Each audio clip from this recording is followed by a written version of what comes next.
Bonjour à tous et bienvenue sur Esprit de Résilience. Aujourd'hui, je voulais partager avec vous une expérience que j'ai eue avec les Gilets jaunes.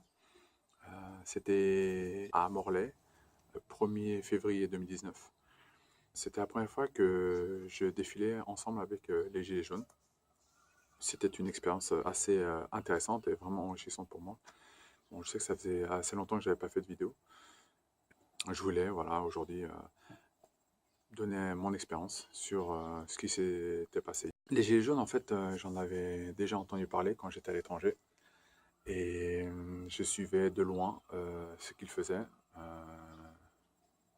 On va dire depuis fin novembre, j'ai entendu parler de leurs revendications, ce qu'ils voulaient, et en particulier le RIC, parce que c'était déjà quelque chose que j'avais soulevé dans une vidéo précédente lors des présidentielles 2017.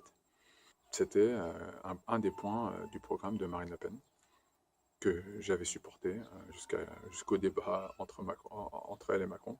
C'était intéressant pour moi de voir que de plus en plus de Français prenaient à cœur le RIC, le référendum d'initiative citoyenne, et entendaient la voix d'Étienne Chouard et voulaient mettre en place le RIC.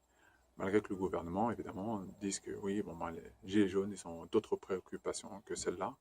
C'est vrai, il y a pas mal de revendications, il y a toute une liste. Mais pour pouvoir réaliser tous les points de la liste, il faut passer par ce référendum d'initiative citoyenne. J'ai suivi ça depuis l'étranger. J'ai quelques personnes qui étaient avec moi qui partageaient plus ou moins partageaient les idées, mais qui n'étaient pas forcément d'accord pour aller manifester, casser du policier.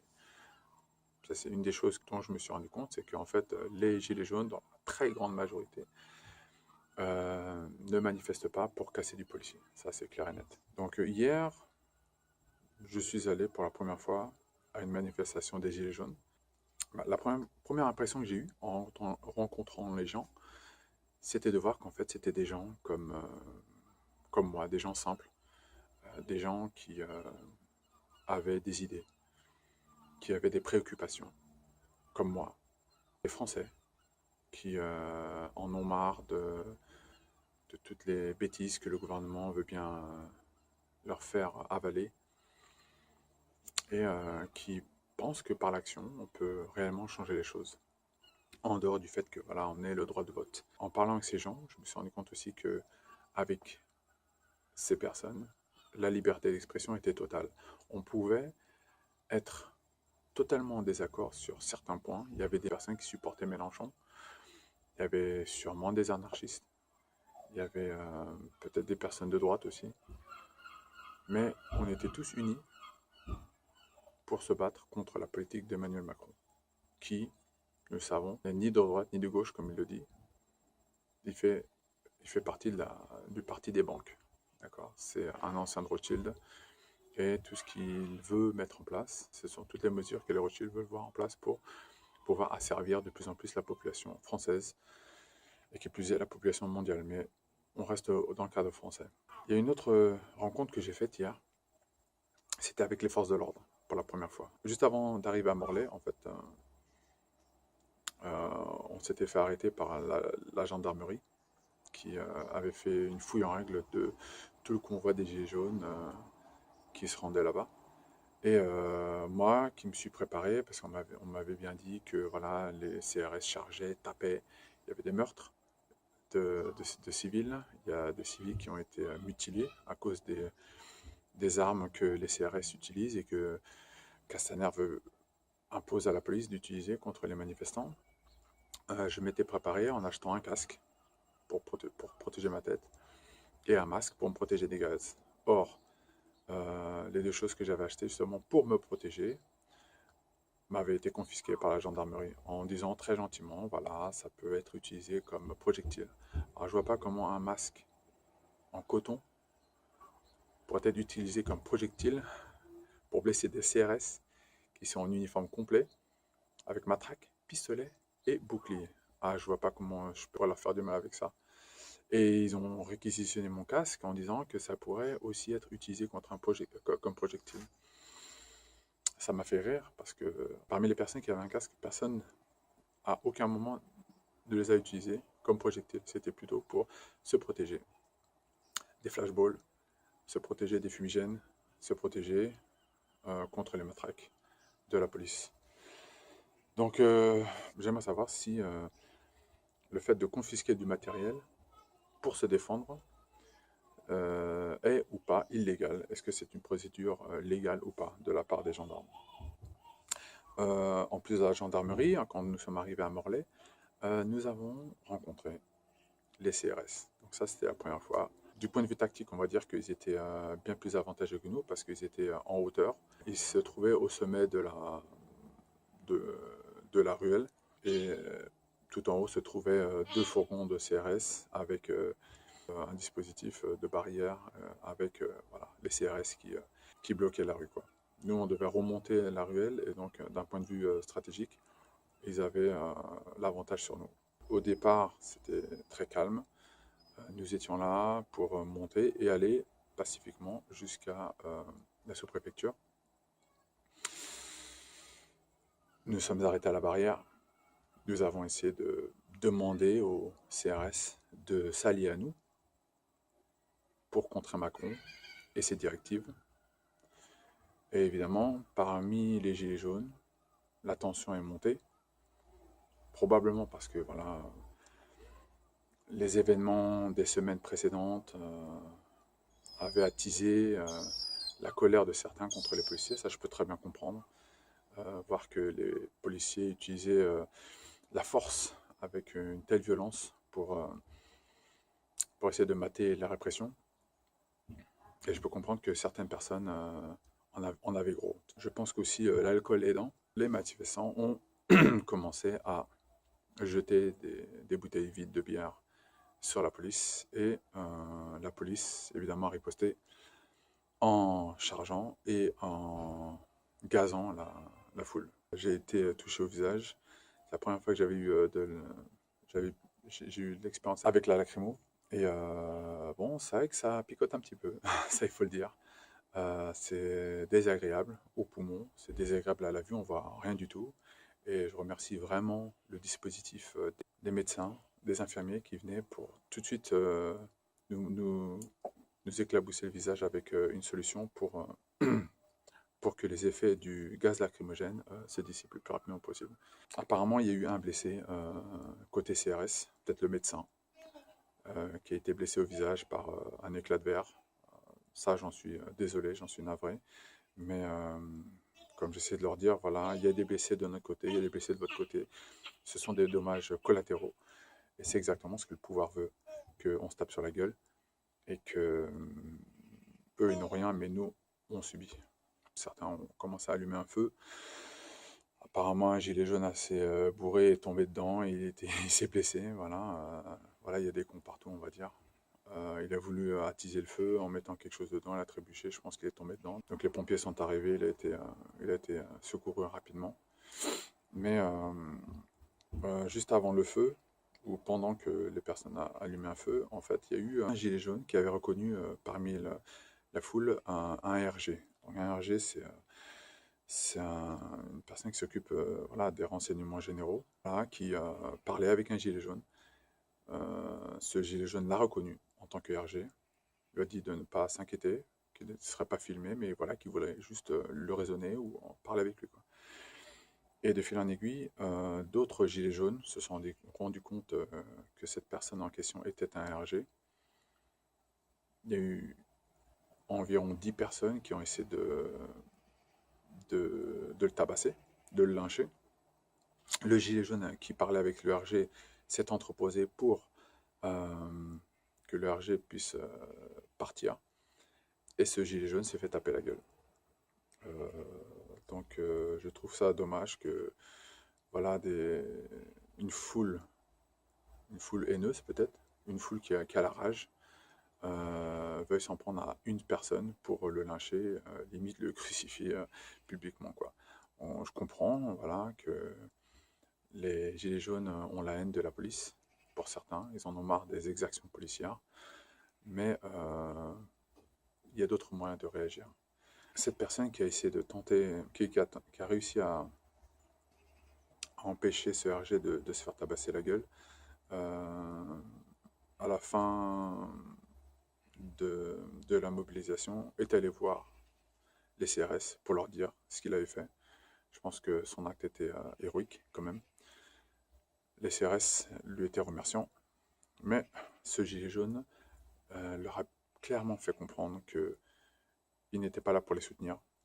Ce qu'il a fait, c'est qu'il pensait que c'était un devoir civil pour lui de protéger ce RG, mais qu'il pensait que l'action des CRS était dégueulasse, l'action du gouvernement était dégueulasse, et que la prochaine fois, il ramènerait sa Kalachnikov.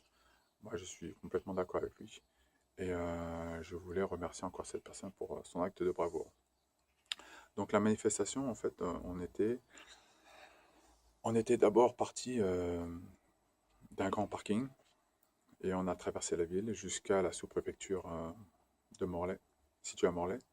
Ensuite, nous nous sommes redirigés vers la mairie et puis vers le service des impôts pour après retourner à la mairie et retourner à la sous-préfecture. Et nous sommes en fait arrêtés devant le commissariat de police. C'est juste en bas de la ruelle qui donne accès à la sous-préfecture. Et c'est à ce moment-là où les CRS sont chargés parce que certains d'entre nous ont commencé à s'en prendre au commissariat de police. Et donc les CRS ont commencé à descendre la ruelle. C'est à ce moment-là que notre groupe est parti. Donc ce qui était intéressant en fait quand j'ai vu, quand on est passé par le commissariat, c'est que le commissariat était bien évidemment fermé, c'était fermé, mais sur les volets fermés, il y avait un petit cache en fait qu'on pouvait ouvrir et fermer.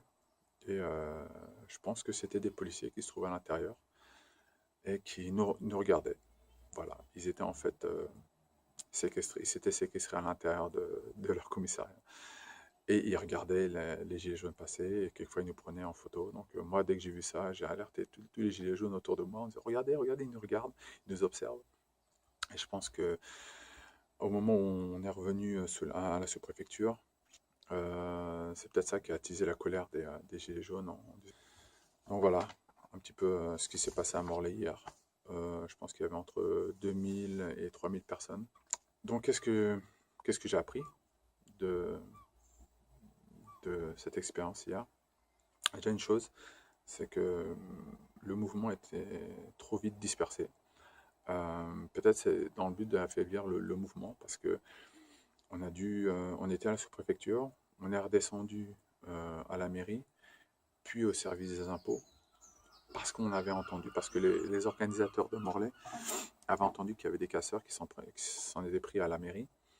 Et nous, comme on ne voulait pas montrer une mauvaise image des Gilets jaunes, on est descendu à la mairie justement pour protéger la mairie. Et on a entendu ensuite que les casseurs s'étaient dirigés vers le service des impôts, donc on allait là-bas également, peut-être pour leur faire peur. Mais moi j'ai plutôt l'impression qu'en fait la police était derrière cela, qui ont manipulé les gilets jaunes pour qu'on déserte en fait la sous-préfecture. Et donc quand on s'est rendu compte de cela, on est revenu à la sous-préfecture.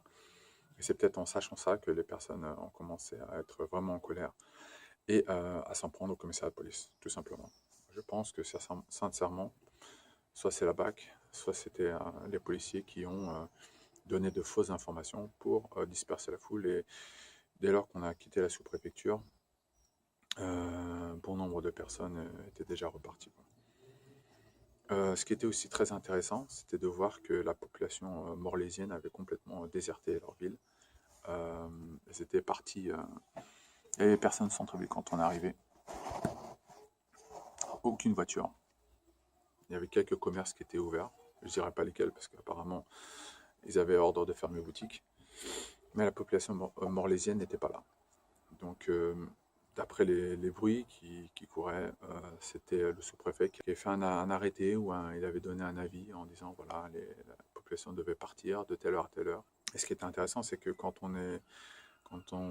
moment de partir, c'est là que la population, on est parti vers 5-6 heures. c'est là que les voitures revenaient en fait. Et les voitures revenaient et klaxonnaient en disant voilà, on vous supporte, merci d'être là, limite. Mais bon, bah, s'ils supportent la prochaine fois qu'ils prennent leur gilet jaune, qu'ils ont tous dans la voiture et qu'ils manifestent avec nous. Moi, je pense que ce serait bien pour eux, ce serait bien pour nous également. Mais peut-être une conclusion que le gouvernement devrait prendre en considération, peut-être qu'ils s'en fichent complètement, mais quelque chose que les Français devraient savoir, c'est que pendant que la gendarmerie, que les CRS, la police en fait, hein, s'occupaient des gilets jaunes, ils ne s'occupaient pas de tous les autres délinquants, de tous les autres trafiquants de drogue. La police s'occupe de citoyens honnêtes au lieu de s'occuper des trafiquants. Ça, c'est un très mauvais emploi de la force de police à l'égard des citoyens. Je pense que c'est vraiment stupide et que la police devrait s'occuper des vrais délinquants et devrait se retourner contre le gouvernement qui est le plus gros délinquant en France. Donc voilà, moi ce que je pense être le cœur du problème, en un jour on apprend beaucoup de choses quand on fait une manifestation. Et donc ce que je pense être le cœur du problème, c'est que déjà premièrement, la police n'est pas l'ennemi des gilets jaunes. Peut-être que la police pense que les gilets jaunes sont leurs ennemis. Ça c'est possible. Pour le gouvernement, les gilets jaunes sont clairement l'ennemi du gouvernement. Mais la police n'est pas l'ennemi des gilets jaunes. Nous avons des préoccupations similaires. Ils ont un salaire assez bas pour ce qu'ils font. Ils travaillent dur, comme nous. Ils ont une famille à nourrir. Ils ont des prêts à rembourser. Ils ont une maison, ils ont de la nourriture à acheter. Ils doivent s'alimenter tous les jours. Et le problème, c'est que l'augmentation des carburants, ben, ils doivent aussi subir cela. L'augmentation des prix des produits de première nécessité, ils subissent également. Les remboursements à la banque, ils subissent tout ça aussi. Donc en fait, on a des préoccupations similaires.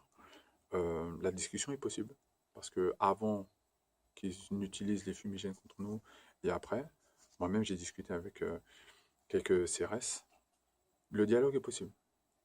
Pas tous ne parlent pas, mais le dialogue est possible. Et c'est intéressant de voir que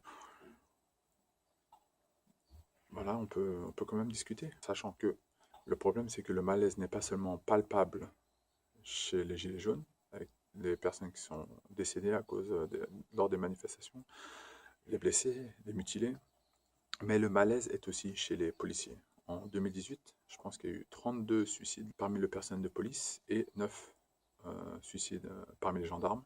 Et rien qu'en 2019, depuis un mois déjà, il y a eu au moins 12 suicides chez les policiers. Ça montre qu'il y a un ras-le-bol complet dans la structure qui fait que des personnes pensent à sauter la vie. Si on voit la valeur de la vie, si on sait ce qu'un suicide provoque parmi les proches, l'État doit vraiment se rendre compte que parmi les personnes qui se battent pour préserver l'État, qui est le plus grand bandit en France, l'État doit quand même s'intéresser sur ce que subissent les CRS en interne, au sein des services, comment ils sont traités. Et si l'exécutif n'est pas prêt à s'intéresser à ce que subissent les CRS devraient soit démissionner, soit se rebeller contre l'exécutif. Faire grève, rejoindre les Gilets jaunes, demander le RIC pour que leurs revendications puissent être entendues. Autre chose qui est assez intéressant, c'est que quand on veut discuter, on se rend compte très vite que les gendarmes, les CRS ne peuvent pas s'exprimer clairement. Et ça, c'est parce qu'ils ont quelque chose qui existe, qui s'appelle le droit de réserve. Le droit de réserve leur interdit formellement d'exprimer publiquement, à visage découvert, leurs pensées profondes sur le fonctionnement au sein même de leur institution. Et malgré qu'ils sachent que ça ne va pas, ils ne peuvent pas parler. Moi, je pense que si les CRS, si les gendarmes suivaient le mouvement des Gilets jaunes avec le RIC, on pourrait faire sauter très facilement leur droit de réserve et ils pourront en fait montrer au grand jour tout ce que les Gilets jaunes et les Français savent et soupçonnent en tout cas, toute la corruption, toutes les malversations, toutes les choses horribles qui se passent au sein même de la police. Je pense que ce serait une bonne chose pour tout le monde, qu'on sache vraiment ce qui se passe au sein même de l'exécutif. Et aussi, il faut voir que le gouvernement a promis aux policiers des heures supplémentaires payées, une prime, à moins que l'État emprunte encore et encore et encore aux banques et ne s'endette encore plus. Je ne vois pas comment ces policiers qui font leur travail, encore une fois, je ne les supporte pas, mais ce ne sont pas non plus mes amis, mais ils subissent comme nous, quoi. Nous avons les mêmes préoccupations, et malgré tout, ils se battent contre nous, alors qu'ils devraient être avec nous. Quelque chose qu'il faudrait vraiment prendre en considération, c'est que faut voir déjà que la gendarmerie nationale dépend du ministère de l'Intérieur, donc de Castaner. La police nationale dépend aussi du ministère de l'Intérieur, donc de Castaner. Les compagnies républicaines de sécurité, les CRS, c'est une branche de la police nationale qui dépend aussi du ministère de l'Intérieur, donc de Castaner. Castaner, lui, il a été nommé par Macron, qui est le chef de l'exécutif. Et Macron, c'est l'ennemi premier de la nation. C'est la personne euh, contre, contre laquelle les Gilets jaunes se battent. On en a marre de Macron, on en a marre de sa politique. Et Macron est à mes yeux un traître à la nation. Alors pour plusieurs raisons. L'UPR de Dassolino en a donné énormément, j'en reprendrai quelques-unes ici. Alors premièrement, Macron paupérise et précarise toujours plus la population.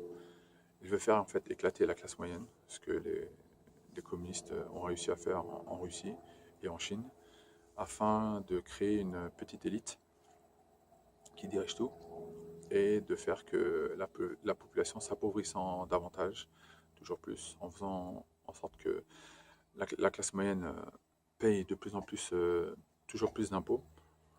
La classe moyenne deviendra de plus en plus pauvre et donc rejoindra les classes défavorisées. Tout en permettant aux riches de rester riches en leur donnant des cadeaux. Ça, on a vu ça dans tous les systèmes communistes. Et c'est ce que Macron en fait, veut mettre en place en France. Macron brade les intérêts stratégiques français à l'étranger et est censé être garant de l'indépendance nationale. Ça rejoint en fait l'article 5 de la Constitution de la 5e République. Or, on voit bien que la France n'est pas du tout indépendante. Elle dépend de l'Union européenne. Elle dépend de l'OTAN également. Et que, du point de vue stratégique, dans certains points clés, elle entend partager les informations qu'elle a recueillies au fruit de nos efforts avec l'Allemagne et avec l'Union européenne. Macron, quand il est à l'étranger, il dénigre le peuple français en traitant de tous les noms. Il porte atteinte aux droits de la presse. Alors ça, c'est bien connu que la presse couche avec le gouvernement, ça on le sait.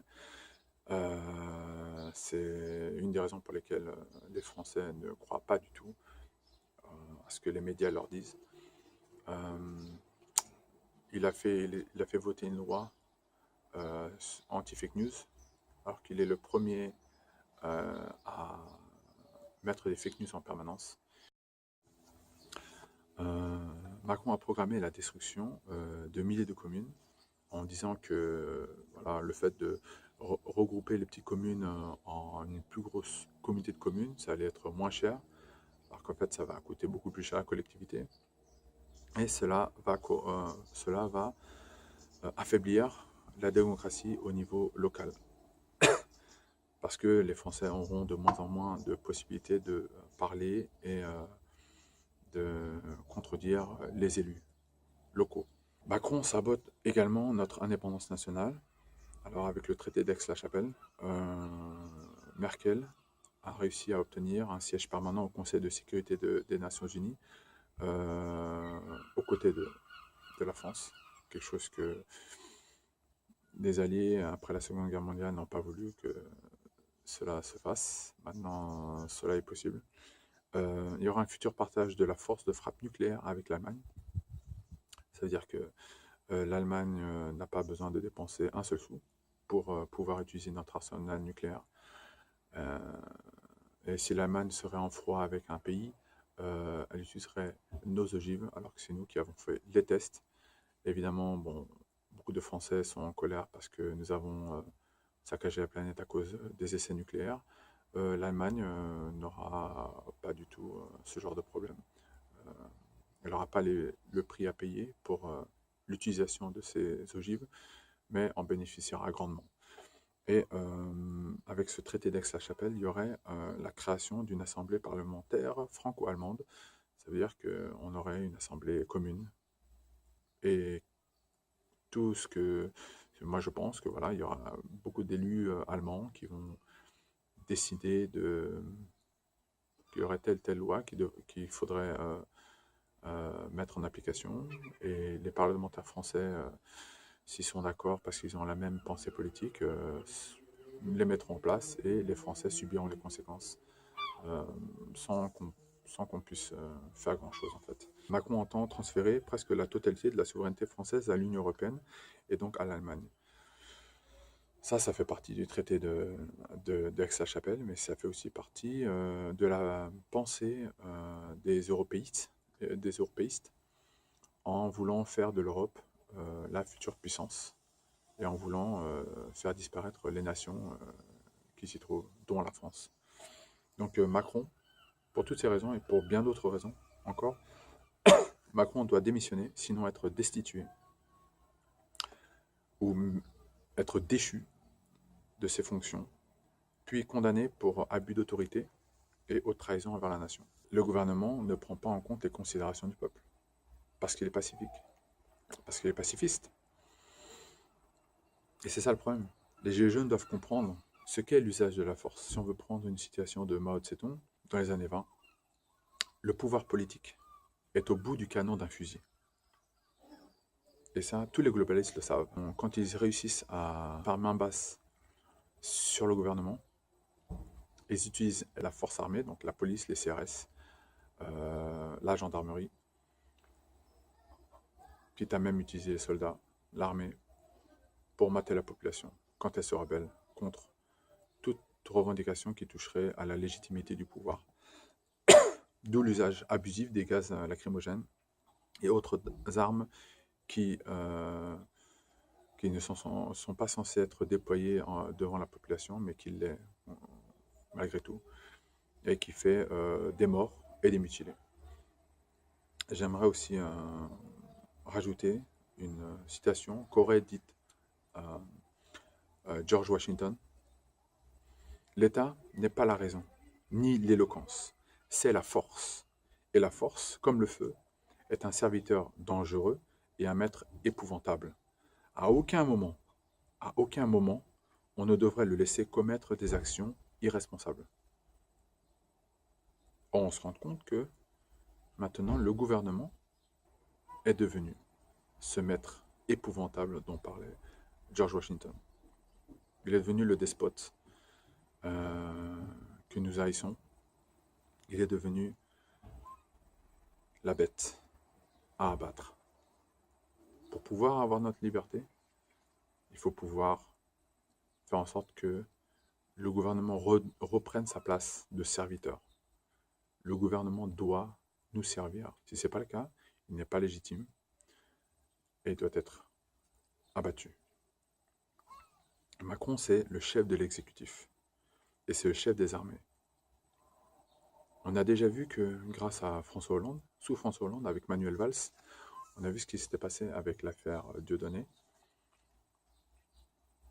On a vu l'acharnement que l'exécutif a eu, que le gouvernement a eu, contre une seule personne, à cause de ses idées. L'acharnement qu'il a eu au niveau fiscal, au niveau judiciaire, et qui a montré que pour le gouvernement, il était possible de faire pression sur le pouvoir judiciaire pour arriver à ses fins. Donc déjà, avec Manuel Valls, l'exécutif a réussi à mettre la main sur le pouvoir judiciaire. Quand Macron a été élu, il a signé un contrat avec la nation. On ne lui a rien demandé, mais il s'est inventé un contrat et il l'a signé en disant qu'il va respecter les engagements qu'il avait pris. Et il a demandé à tous les représentants de La République En Marche, il leur a demandé une chose, de signer cet engagement également, ce contrat également. Et ils l'ont tous signé. Ça veut dire que tous les députés de La République En Marche sont unis avec le président pour faire en sorte que tout le plan du président doit être mis en action. Or, le problème, c'est que le pouvoir législatif, c'est-à-dire le pouvoir de légiférer, de faire les lois, n'est pas l'apanage du pouvoir exécutif. Montesquieu, quand avant la Révolution, a dans son esprit des lois bien défini que pour que un pouvoir soit juste, il faut qu'il soit séparé. Il faut qu'il y ait un exécutif qui exécute les lois, un pouvoir législatif qui légifère, et le judiciaire. Or maintenant, ce que la République a eu le désir d'instaurer avec la Révolution française, quoi qu'on en pense de la Révolution française, on voit bien que cela n'est plus. Je pense que la séparation des pouvoirs est une bonne chose, mais de la séparation n'est plus. Emmanuel Macron dispose de tous les organes du pouvoir et fait maintenant en fait ce qu'il veut. Macron est devenu le roi de la France. C'est Macron Ier. Macron est devenu Jupiter. C'est devenu Zeus, l'ennemi de Dieu. Et dispose de toute la régularité dans l'usage de la force. Et ça, jusqu'à quand? Ça, je ne sais pas. Jusqu'à quand est-ce que la population française va supporter cela? Jusqu'à quand est-ce que la population française va être d'accord avec Emmanuel Macron? Jusqu'à quand est-ce que la police va être d'accord avec ce que Emmanuel Macron fait? Je ne sais pas. En tout cas, une chose est sûre, c'est qu'il faut savoir ce qu'est l'usage de la force. Il faut savoir ce qu'est aussi le rapport de force. Nos ancêtres se sont battus pour avoir le droit de grève. Nos ancêtres se sont battus pour pouvoir avoir des congés payés. Ils ont versé des larmes, ils ont versé de la sueur et beaucoup de sang aussi. Et je pense que c'est quelque chose qu'il faut prendre en considération quand on manifeste aujourd'hui. C'est voir le rapport de force. Hier, on était facilement entre 2000 et 3000 personnes, sans armes, devant quelques dizaines de CRS. Et rien ne s'est passé parce que le rapport de force était clairement en faveur de la police. Quand le gouvernement est beaucoup plus fort que la population, qui devient ce maître dont parlait Washington, c'est la dictature et c'est l'esclavage du peuple. Quand le gouvernement est moins fort que le peuple, c'est la liberté pour tous. C'est quand le gouvernement devient le serviteur que la population devient plus libre. Et quand le gouvernement et le peuple ont le même rapport de force, c'est là que le dialogue peut commencer à s'instaurer. C'est là que le dialogue est possible et c'est là que le gouvernement peut commencer à lâcher du lest. Mais tant que nous n'arrivons pas à ce moment-là, le gouvernement gardera et n'aura aucun intérêt à lâcher du lest. Le gouvernement, Macron pour le moment, ne voit pas l'intérêt d'écouter les Gilets jaunes. Et c'est bien ça le problème. Mais la question est de savoir jusqu'à quand. Jusqu'à quand est-ce qu'en France, les possesseurs d'armes se diront que l'emploi des armes n'est pas la bonne solution. Jusqu'à quand est-ce que les policiers se diront qu'ils n'ont aucun intérêt à suivre les Gilets jaunes. Le jour où le questionnement s'inversera et que les Français qui ont des armes les sortiront et que la police se retournera contre le gouvernement, à ce moment-là, le rapport de force s'inversera et le gouvernement sera obligé d'écouter nos revendications et de répondre à nos exigences. Je ne demande pas de sang quand je dis ça. Ce que je demande, c'est que le gouvernement puisse nous écouter. Et ça, c'est le point critique. Ça, c'est le rapport de force. Tant que les Gilets jaunes ne comprendront pas cela, aucune de nos actions n'aura de résultat favorable. Dès lors où nous serons plus forts, à ce moment-là, le gouvernement nous écoutera et nous aurons le RIC, nous aurons ce que nous voulons, la destitution de Macron et la poursuite de Macron devant les tribunaux pour abus de pouvoir et trahison envers la nation. Mais je pense qu'il y a aussi peut-être un dernier point que j'aimerais parler ici. C'est que nous aussi, en tant que Français, nous sommes responsables de cette situation. Depuis trop longtemps, nous nous sommes abrités derrière le seul pouvoir qui est le droit de vote. Et nous sommes dit depuis très longtemps que grâce à ce droit de vote, nous avons le moyen de nous exprimer et que c'est par le vote que le gouvernement nous écoute. Or, nous voyons que cela est complètement faux. Quand, en 2005 ou en 2006, on nous a demandé par référendum si on était d'accord avec la Constitution européenne, nous avions dit non. Et Sarkozy est allé très rapidement demander à ce que on ait le traité de Lisbonne. Ça montre très clairement que le vote ou le référendum, ce n'est pas quelque chose qui est écouté. Ce n'est pas un pouvoir qui est vraiment reconnu par nos maîtres, en fait. Nous avons pensé que en léguant des questions de pouvoir aux professionnels, ça allait changer les choses, ça allait permettre à plus de démocratie en France, parce que nous élisons des représentants. En fait, on se rend compte que non, que nous avons élu des maîtres et que nous sommes devenus leurs esclaves. Et qu'en fait, nous avons créé une caste politique. Autre chose, c'est que il faut bien comprendre ce qu'est la notion de citoyen.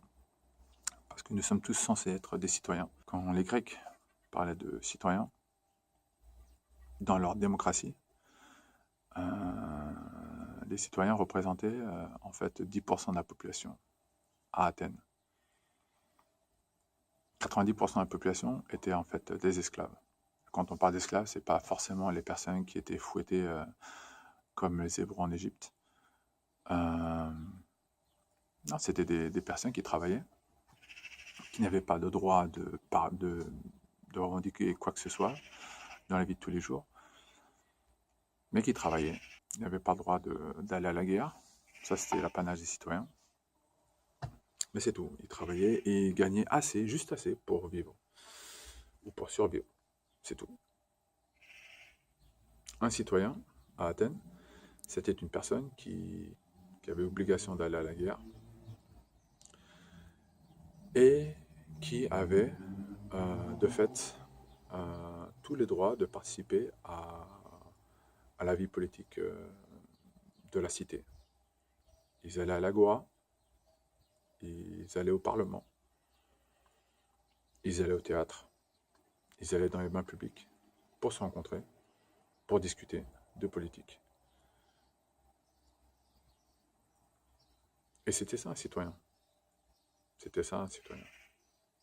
Maintenant, on voit 2000 ans après, on nous parle de citoyenneté, on dit que nous sommes tous des citoyens. En fait, quand on regarde la caste qui discute à la télévision, on se rend compte d'une chose, c'est qu'il y a une caste de politiciens, une caste de penseurs, et qui pensent, et qui parlent, et qui délibèrent, et qui donnent des idées. Mais ces personnes-là sont en fait des vrais citoyens. Ils payent ou pas d'impôts. Ce ne sont plus eux qui vont à la guerre. Ils ont compris que eux, ils veulent décider de beaucoup de choses, mais ils ne veulent pas aller à la guerre. Maintenant, ce sont les esclaves qui vont à la guerre pour eux. L'élite, au sein même du corps armé, donne des ordres depuis les bureaux et ne vont plus sur le terrain, à part peut-être dans la marine ou dans l'armée de l'air. Et nous sommes devenus, nous, simples citoyens comme vous et moi, nous sommes devenus en fait une population d'esclaves qui élit des maîtres et qui a vraiment du mal à subvenir à ses besoins, qui ne peut que penser à vivre ou à gagner de l'argent pour pouvoir assouvir les besoins de tous les jours. Ça, c'est pour la population modeste. Pour la classe moyenne, c'est plus dur parce qu'ils n'ont pas d'aide. Et ils pensent ensuite, une fois qu'ils peuvent finir leur fin de mois, et ça, ce sera de plus en plus difficile pour eux, ils pensent peut-être à investir pour pouvoir peut-être atteindre la classe aisée. La classe moyenne disparaît, soit s'appauvrit, soit elle s'enrichit. Mais les riches prennent tout le pouvoir et s'expriment comme de véritables citoyens selon la définition des Grecs. Et que la population qui s'appauvrit ne peut plus s'exprimer parce que la seule chose qu'elle puisse penser, c'est de manger. Donc en fait, en considérant cela, on peut voir que la société d'aujourd'hui n'est que le reflet pâle de la société d'il y a 2000 ans à Athènes. Nous devons donc vraiment nous repentir au niveau politique.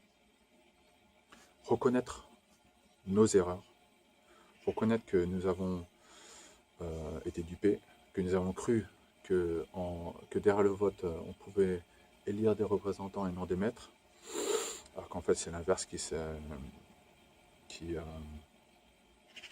le cas, et de faire peau neuve, de commencer à s'informer, de commencer à débattre et à sortir dans la rue, à revêtir le gilet jaune. Il faudrait aussi peut-être penser à se préparer, à devenir plus responsable, parce que moins de gouvernement veut dire moins d'impôts.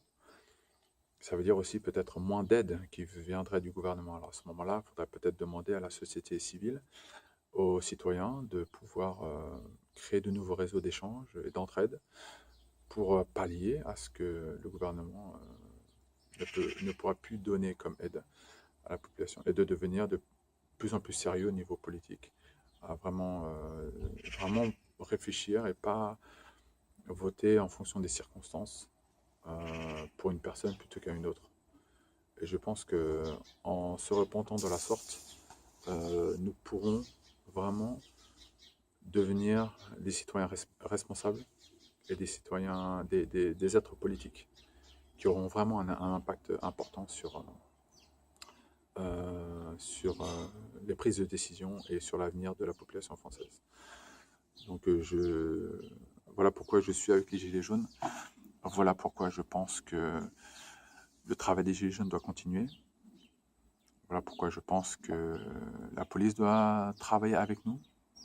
Si elle comprend bien le rapport de force, si elle comprend bien qu'en fait les Gilets jaunes ne sont pas contre eux, mais que nous sommes tous les deux contre le gouvernement qui nous oppresse.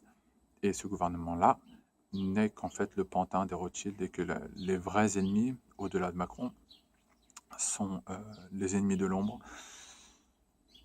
les banquiers. Donc, merci de m'avoir écouté et j'attends vos commentaires. À bientôt sur Esprit de Résilience.